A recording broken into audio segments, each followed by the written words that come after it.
श्री स्वामी समर्थ, श्री गुरुदेव दत्त. मी वैष्णवी. माझ्या चॅनलमध्ये आज खरंच तुमचे मनापासून स्वागत आहे. तुमचा आजचा दिवस खरंच शुभ जावो ही मी स्वामीचरणी प्रार्थना करते आणि व्हिडिओला सुरुवात करते. आजच्या व्हिडिओमध्ये आपण पाहणार आहेत की 10 तारखेला अक्षय तृतीया आहे. तर अक्षय तृतीयाच्या दिवशी आपल्याला आपले पितृ शांत व्हावे म्हणजे पितृदोष निवारण्यासाठी एक उपाय करायचा असतो. तर उपाय कसा करायचा आहे त्याची संपूर्ण माहिती या व्हिडिओमध्ये असणार आहे. व्हिडिओ शेवटपर्यंत पहा. आवडला तर लाईक, त्याचबरोबर माझ्या चॅनलवर आला असाल माझ्या चॅनलला नक्की सबस्क्राईब करा. माझे सगळे व्हिडिओ नक्की पहा.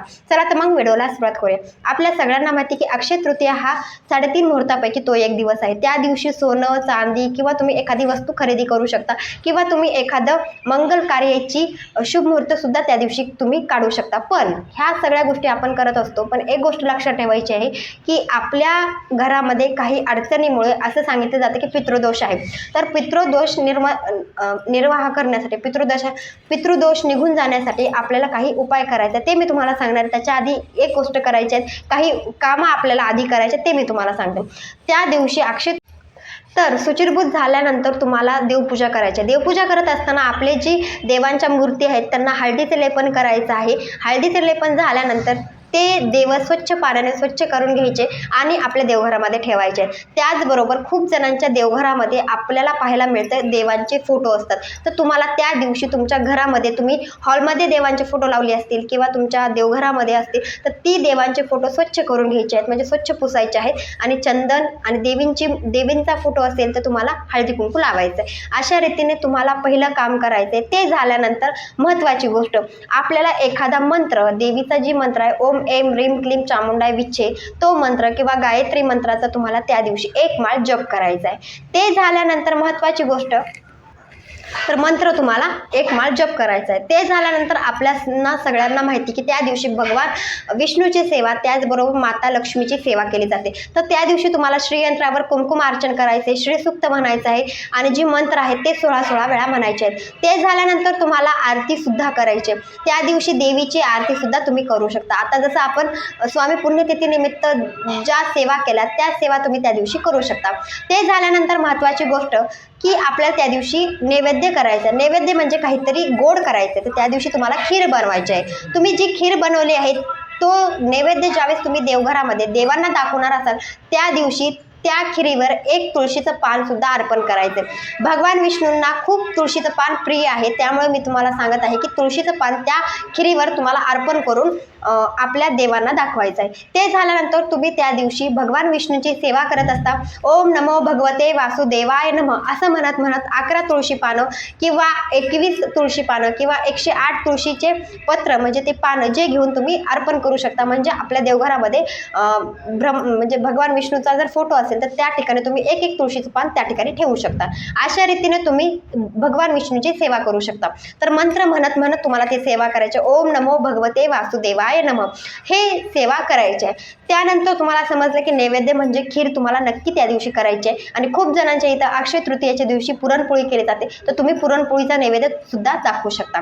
ते झाल्यानंतर आपल्याला एक गोष्ट मी सांगितली की पितृदोष निवारण्यासाठी खूप जणांच्या घरामध्ये सांगितलं जातं पितृदोष आहे किंवा खूप जणांना समजत नाहीये पितृदोष आहे की नाही. तर त्यांनाही सांगत आहे की त्या दिवशी अक्षय तृतीयेच्या दिवशी तुम्हाला माहिती असू किंवा नसू आपले पितृ शांत होणं खूप महत्त्वाचं आहे.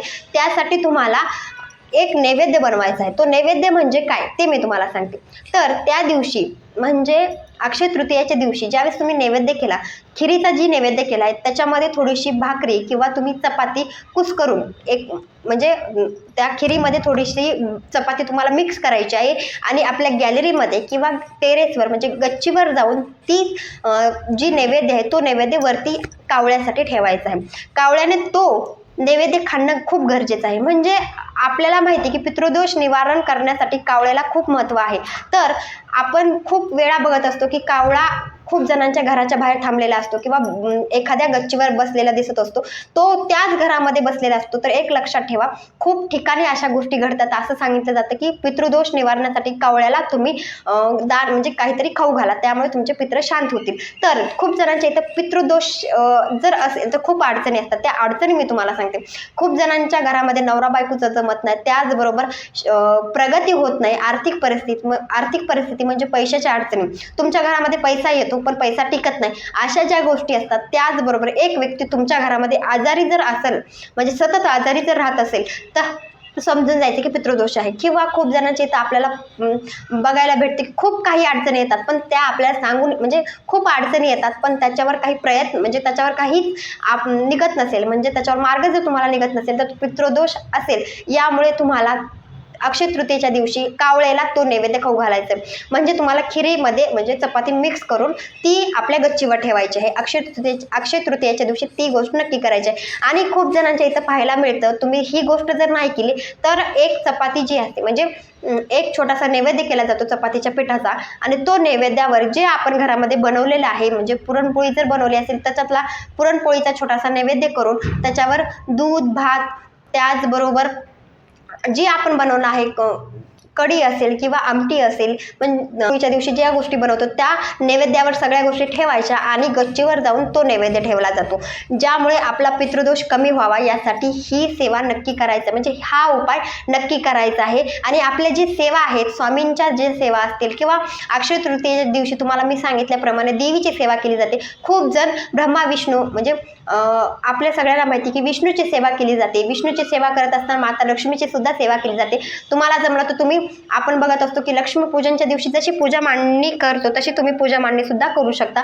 तर अशा रीतीने सेवा करायच्या आहेत. आणि खरंच कळकळून मी सांगत आहे की आपल्याला कावळ्याला त्या दिवशी काहीतरी खाऊ घालायचे. आपले पित्र जर शांत झाले तर आपल्या ज्या अडचणी आहेत त्या 100% कमी होणार आहेत. तर पितृदोष कमी करण्यासाठी कावळ्याला तुम्हाला काहीतरी खाऊ घालावं लागेल. घरामधलं काहीच तुम्ही बनवलं असेल त्या दिवशी, अक्षय तृतीयेच्या दिवशी तुम्हाला गच्चीवर नेऊन ठेवायचं आहे. तुम्ही आणखी एक प्रश्न असतो, ते खाल्लं नाही तर, खाल्लं नाही किंवा खाल्लं त्यापेक्षा महत्त्वाची गोष्ट तुम्हाला ठेवणं आहे, त्या दिवशी नक्की ठेवा.